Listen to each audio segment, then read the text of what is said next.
Hello everybody and welcome back. As always, I am Mateo311 and this is your channel for everything VR related. Today, we're discussing how I became a believer in AR technology, and we'll be checking out some experiences like the brand new I Expect You to Die Home Sweet Home, The World Beyond, and a slew of different pieces of AR hardware. Now, augmented reality still isn't ready to become the next major consumer product, but I've seen enough to know it's definitely in our future. It's not one single experience or piece of tech that sold me, but rather the combination of everything. Now, there are of course some links and timestamps to everything I'll be discussing, but before we jump in, this video is brought to you by Kiwi Design, one of my favorite sites for VR accessories. They finally released their Quest 2 Elite strap with battery pack, and after months of personally using it, I can tell you it's absolutely fantastic. It's extremely durable, extra comfy with the plush backing and head strap, has a massive 6400 milliamp hour battery, and it's a lot cheaper than what Meta has to offer. So if you're looking for any VR accessories, go check out Kiwi Design. There's a link down in the description, and don't forget to use discount code Mateo311 for 5% off and to help support this channel. So let's start things off with my VR application experiences, which I will admit has been rather limited and not overly impressive. But those experiences gave me a sensation extremely similar to my first time using VR. It's a combination of excitement, intrigue, and longing for much more. Most impressive so far has been my I Expect You to Die Home Sweet Home experience. If you're not familiar with I Expect You to Die, it's an absolutely hilarious spy-themed escape room. And Shell Games was kind enough to give us an augmented reality version of this title, which actually just released today.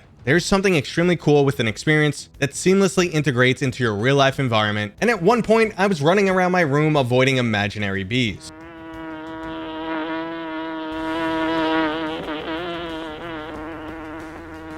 Well, at least that's what it seems like to outside viewers, but to me, those little guys were getting up close and personal, aiming to sting me. Jumping into the world beyond, I had a moment of awe as my wall opened up to an outside world, and I was extremely tempted to run through it. But the major issue with these AR experiences, besides the fact that they're just small demos at the moment, is the Quest 2's horrendous pass-through mode. It's a grainy mess that truly obliterates your immersion, and we need something much better. Lucky for us, something better already exists. While definitely not ideal due to utilizing only a single camera, the pass-through mode on the Pico 4 looks absolutely fantastic and is a significant step up from the Quest 2. The issue here though is a lack of proper depth and some serious image distortion that can make moving around feel a bit uncomfortable. Now, it's possible this can be addressed with a future software update, but I doubt it will ever be to the point AR truly needs it to be. But there's another even better camera-based AR headset, the Quest Pro. While surprisingly the image quality doesn't match the Pico 4, it much more accurately represents the world around you, and it's definitely good enough for an immersive augmented reality experience. Now, if you're curious to learn more about the Quest Pro, I'm currently testing one, and I will have a video coming in the near future. So don't forget to subscribe and turn those notifications on. If you have any specific questions about the Quest Pro, please drop them in the comments, and I'll make sure to answer them in my video. Now, besides the capabilities of the Quest Pro, we also have to mention that camera-based AR pass-through is not the only option out there. Transparent optics like the NReal and Tilt 5 glasses are finally viable products. And just like the Quest Pro, if you're curious about learning more about these items, I do plan to cover both in detail on this channel at a future date. So historically, transparent optics have suffered from a really small field of view, terrible black levels, and washed out colors. But they have come a significant way, and if you got the opportunity to pair something like the NReal Air with a Steam Deck, you might immediately become a believer in AR also. For the first time, this technology is finally capable of presenting a true-to-life massive screen experience. Something similar like you were sitting in a room with a 100-inch projector screen. Previously, these devices felt like you were just holding up your cell phone in front of your face. So now we finally have some hardware that's more than just a proof of concept,